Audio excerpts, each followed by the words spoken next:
Hello ఈరోజు మనం ఎంతో రుచికరంగా ఉండే సేమియా సగ్గుబియ్యం పాయసాన్ని పర్ఫెక్ట్గా ఎలా తయారు చేసుకోవాలో చూద్దామండి. ఇంకెందుకు ఆలస్యం, ప్రాసెస్ స్టార్ట్ చేసేద్దాం పదండి. ఇప్పుడు దీని తయారీ విధానం చూద్దాం. స్టవ్ ఆన్ చేసుకొని పాన్ పెట్టుకోండి. అందులో 1 టేబుల్ స్పూన్ నెయ్యిని వేసుకోవాలి. నెయ్యి వేడెక్కిన తర్వాత ఇందులో 6-7 కాజుని వేసుకొని ఫ్రై చేసుకోండి. ఈ కాజు గోల్డెన్ బ్రౌన్ కలర్ వచ్చే వరకు ఫ్రై చేసుకోండి. ఇలా కాజు వేగిన తర్వాత కిస్మిస్ని కూడా వేసుకొని ఫ్రై చేసుకోండి. కిస్మిస్ని మనం ముందుగా వేసుకుంటే అవి మాడిపోతాయి, అందుకని మనం కాజు ఫ్రై అయిన తర్వాత వేసుకొని ఫ్రై చేసుకోవాలి. ఇప్పుడు ఇవి ఫ్రై అయ్యాయి కదా, వీటిని తీసి పక్కన పెట్టేసుకోండి. ఇప్పుడు ఇదే ప్యాన్లో ఉన్న ఆయిల్లోనే మనము సేమియాని వేసుకొని ఫ్రై చేసుకోవాలి. ఈ సేమియా కూడా గోల్డెన్ బ్రౌన్ కలర్ వచ్చే వరకు కలుపుకుంటూ ఫ్రై చేసుకోండి. నేను ఇక్కడ 1 కప్పు సేమియాని తీసుకున్నానండి.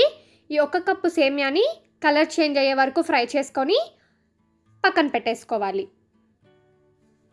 మరొక గిన్నెలో 4 కప్పుల పాలని వేసుకొని మరిగించుకోండి. నేను ఇక్కడ పాయసాన్ని పాలతోనే చేసుకుంటున్నానండి. మీకు పాలతో పాయసం చేసుకోవడం ఇష్టం లేకపోతే సగం పాలు అలాగే సగం నీళ్ళతో పాయసం చేసుకోండి. ఈ పాలని బాగా మరిగించుకోవాలి. ఇప్పుడు చూడండి, పాలు బాగా మరిగాయి కదా. ఇప్పుడు ఇందులో నానపెట్టుకున్న 1/2 కప్ సగ్గుబియ్యాన్ని వేసుకోండి. అలాగే మనం ముందుగా ఫ్రై చేసి పెట్టుకున్న సేమియాని కూడా వేసుకొని ఈ పాలల్లోనే ఉడికించుకోవాలి. ఇలా సేమియాని సగ్గుబియ్యాన్ని మనం పాలల్లో ఉడికించుకోవడం వల్ల పాయసం చాలా టేస్టీగా ఉంటుంది. ఇలా ఈ సేమియా సగ్గుబియ్యం ఉడకడానికి ఒక 6-7 నిమిషాలు పడుతుంది. కాబట్టి మంటని మీడియం ఫ్లేమ్లో పెట్టుకొని మధ్య మధ్యలో కలుపుకుంటూ కుక్ చేసుకోండి. చూడండి, ఇప్పుడు నాకు సేమియా బాగా ఉడికిపోయింది. ఇప్పుడు ఇందులో చక్కెరని వేసుకుందాం. నేను ఇక్కడ 1 కప్పు చక్కెరని వేసుకుంటున్నాను. మీరు తీపి తక్కువ తినేటట్లయితే 3/4 కప్పు చక్కెరని వేసుకోండి.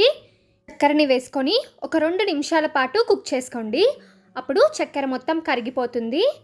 ఇలా చక్కెర బాగా కరిగిపోయిన తర్వాత ఇందులో 1/2 టేబుల్ స్పూన్ యాలకుల పొడిని వేసుకోండి. యాలకుల పొడిని వేసుకొని ఒకసారి బాగా మిక్స్ చేసుకొని 1 నిమిషం పాటు కుక్ చేసుకోండి.